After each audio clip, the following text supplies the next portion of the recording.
Alright, today I'm going to show you guys how I made $90,000 this year from looking at squiggly lines on a chart and pressing the buy and sell button, aka trading. I'm going to show you guys exactly how I got there, step by step. Now today we're going to show you a few things. I'm going to start off by showing you why I'm actually trustworthy and why I know what I'm talking about.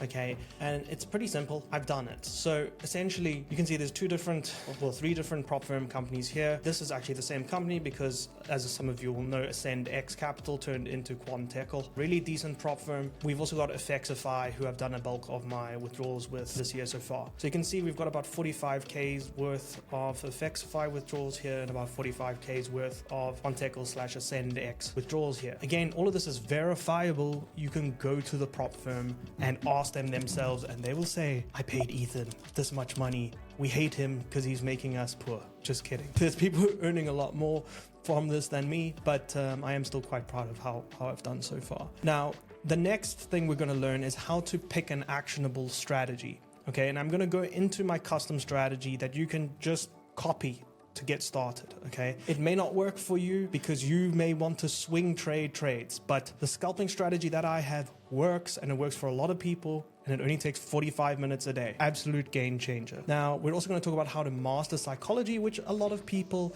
say is the most important thing in trading, but I say that learning how to pick an actionable strategy can actually help your psychology already, and managing accounts can help you master your psychology as well. We're going to talk about that as well. Lastly, now if you've got the right strategy and you know how to manage your accounts properly, well, you're likely going to master your psychology, and we're going to talk about that in this video. So let's talk about my strategy.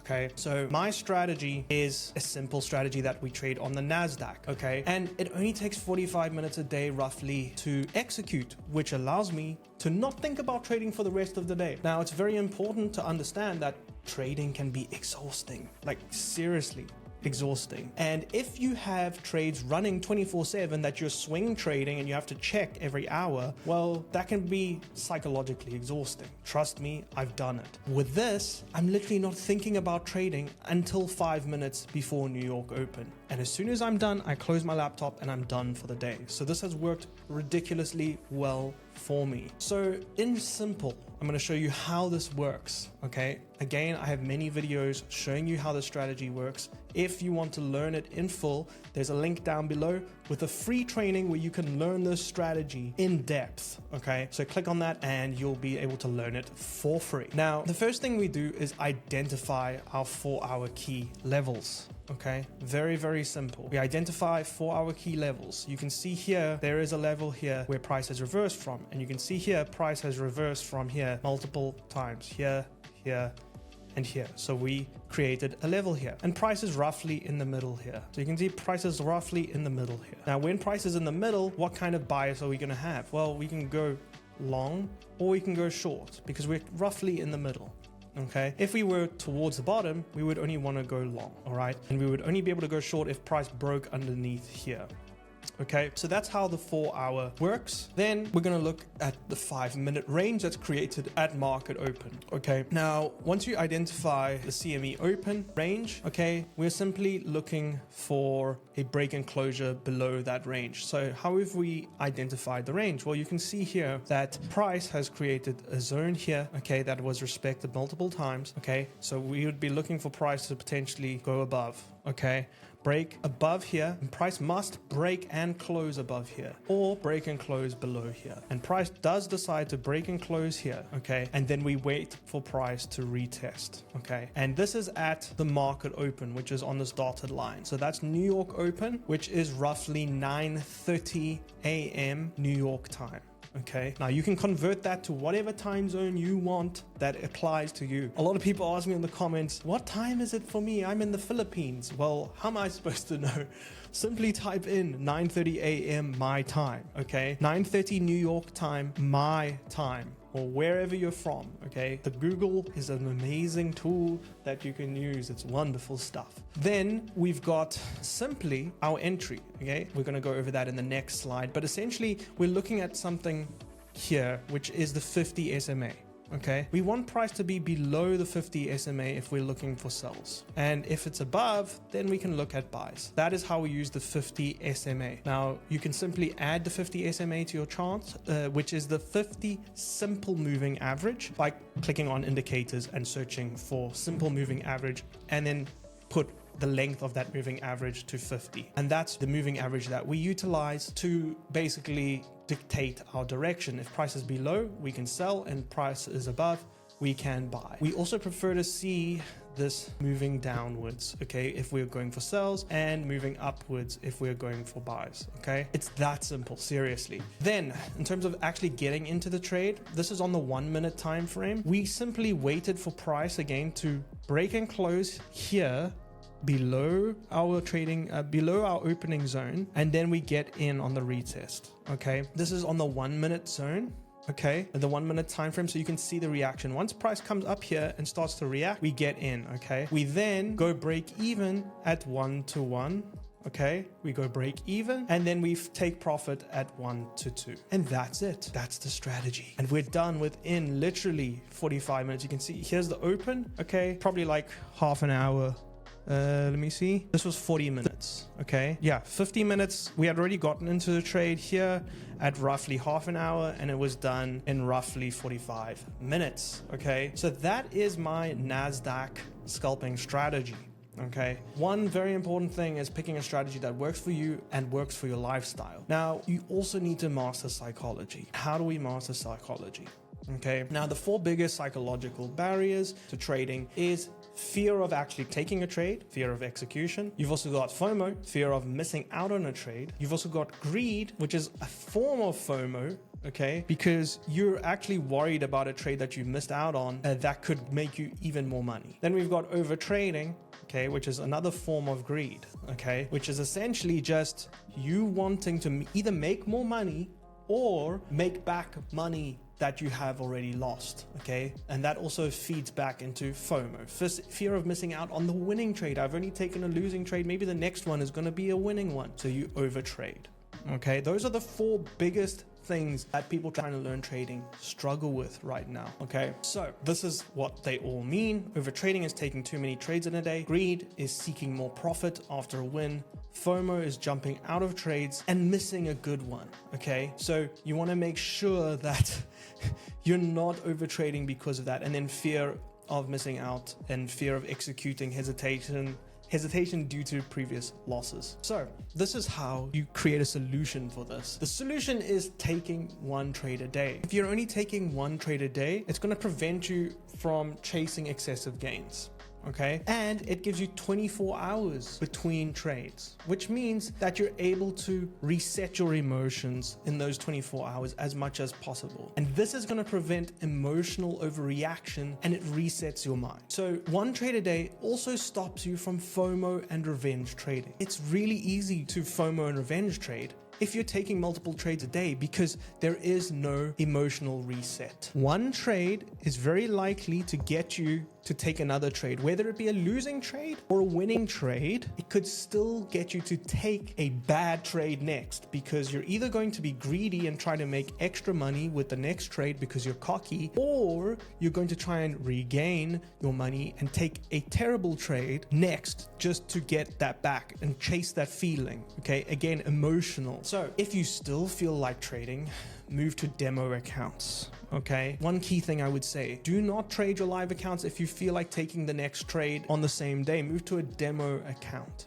Okay, you're also going to want to collect live trade data so that you can build confidence in your strategy. You remove added risk by collecting this data. So collect live data on demo accounts first. Okay, that is very, very key to building your psychology. Okay, before you ever go anywhere close to a live account, collect data at least for 1 to 2 months. And I'm talking about live data, not necessarily backtesting, but we're going to get into that a little bit later. Now, the next thing that people need to do is build confidence. Again, this ties back into mastering your psychology. Building confidence can be achieved through collecting live data like we just spoke about. Okay, and you can do that through your trading journal.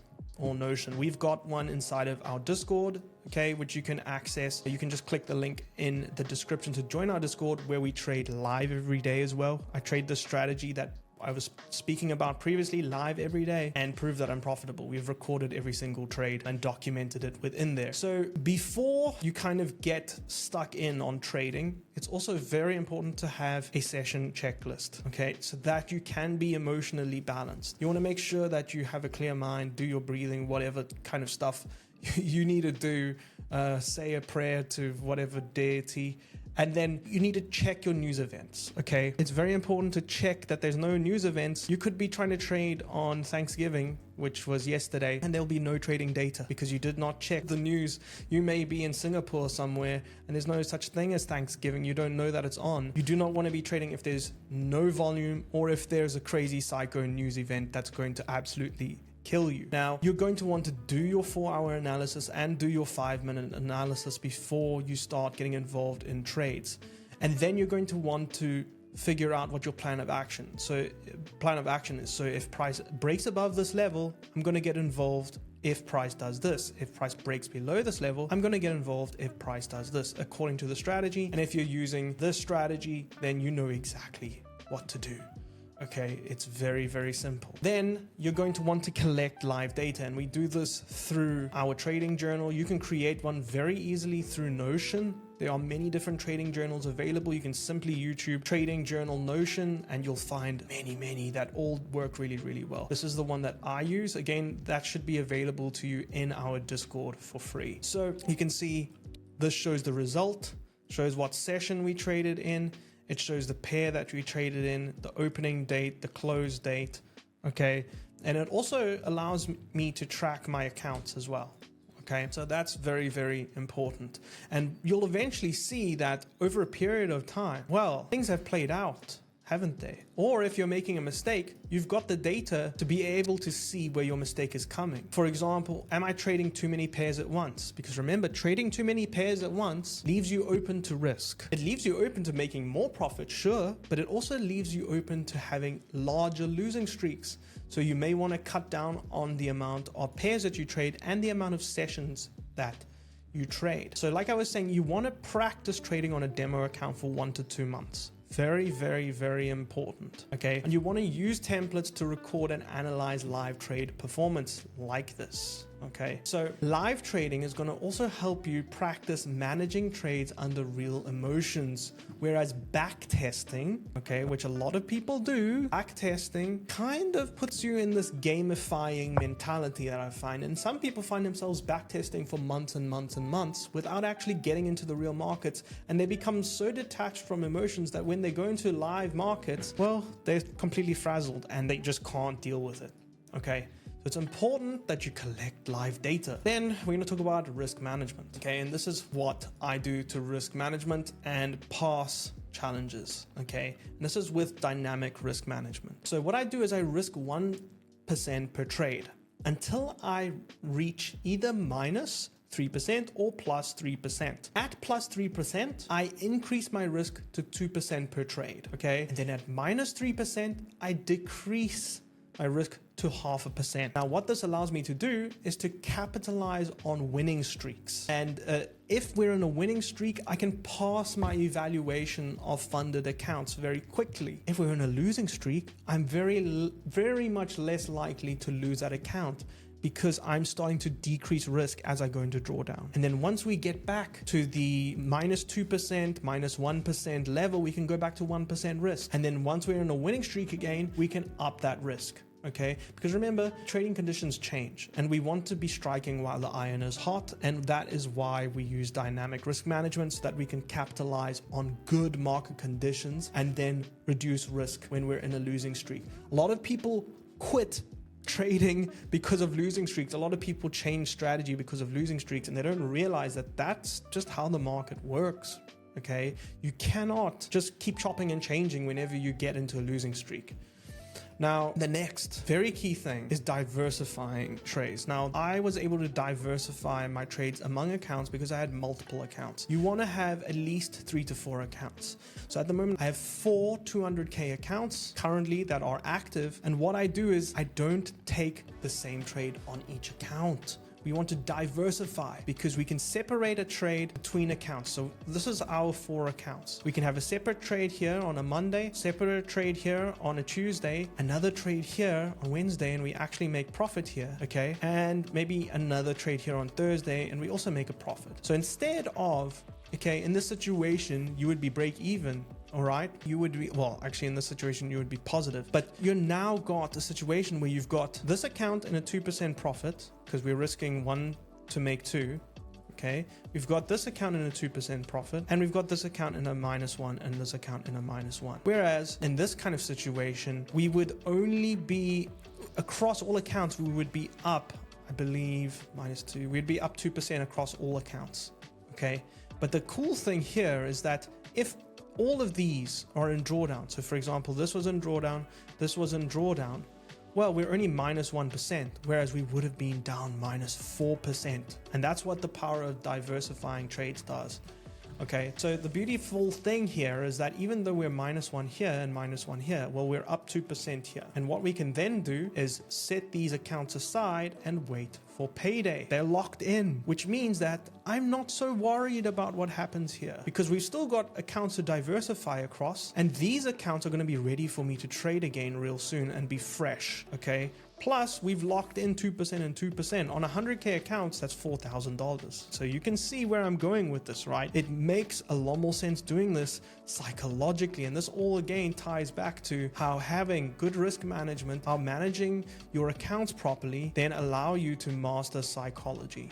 Okay. Now, finally, you want to make sure that you don't rush it. You want to scale by making the right moves. So you want to choose high impact moves. You want to stay away from dramatic life changes on risk, and you want to commit gradually and build a habit. What people often do is jump straight into trading and spend hours and hours and hours and hours per day trading, burn out, and then quit.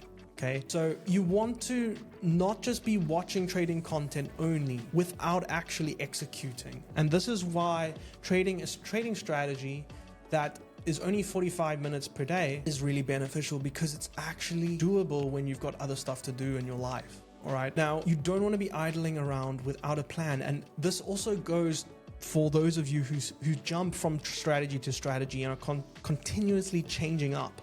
Okay, try to stick to one thing. You can adjust small things about that trading strategy to suit your lifestyle. That's fine, but try to stick to the same methodology and try to master it. Now, in terms of maintaining your day job, it's very important. Okay, you do not want to quit your day job and jump straight into trading, because this puts you under pressure. Okay, which is what we will talk about here. Okay, I'm going all in, bro. High risk stuff. Okay, you do not want to quit your job. Trading under pressure leads to poor decision making. Avoid quitting prematurely. I did this. I was the one who made this mistake. You don't want to make this mistake. Putting yourself under pressure makes your mind play games with you. Okay, because now trading is not just a hobby anymore. Trading is not just something that is going to make you some extra money on the side. It is your livelihood. And remember, trading is not consistent month on month, especially if you're just starting out and you're under pressure. So imagine trying to do one of the hardest things in the world and you're under pressure. And if you don't make it work, well, you could be homeless. So imagine trying to make it work under those circumstances. You have a very, very, very small chance of doing it. So what you actually want to focus on is maintaining your day job. Trade during lunch breaks or suitable sessions. Okay, so trade during London, okay, or trade during New York, whichever one works best for you. We even have people trading Asian session as well as New York PM session, whatever works for you. But just set aside 45 minutes to an hour per day and find a strategy like ours that you can trade 45 minutes per day, get in and out, and just execute every day. Okay, execute every day. Don't sit on back tests for hours and hours and not get into the market, because then you're not training yourself to trade. You're training yourself to back test and collect data, which is fine, but you're not going to make money from back testing. Okay, it's as simple as that. So these are all of the things that you need to learn in order to get results like this. And that is how I made $90,000 this year from trading. Okay, genuinely, if you can implement all of these steps that I've just spoken about, you can do it too. It's really not that difficult. In fact, I'm not very well suited psychologically for trading, but because I've implemented all of these different traits, I was able to pull this off. Okay, so yeah. Again, that's it for this video. If you want to join me trading live, you can click the link in the description down below to join me trading live. And if you want to learn the strategy in detail, there is a link down below to a training that will show you exactly how to trade this strategy step by step. So cheers everybody. I will see you in the next video. Bye-bye.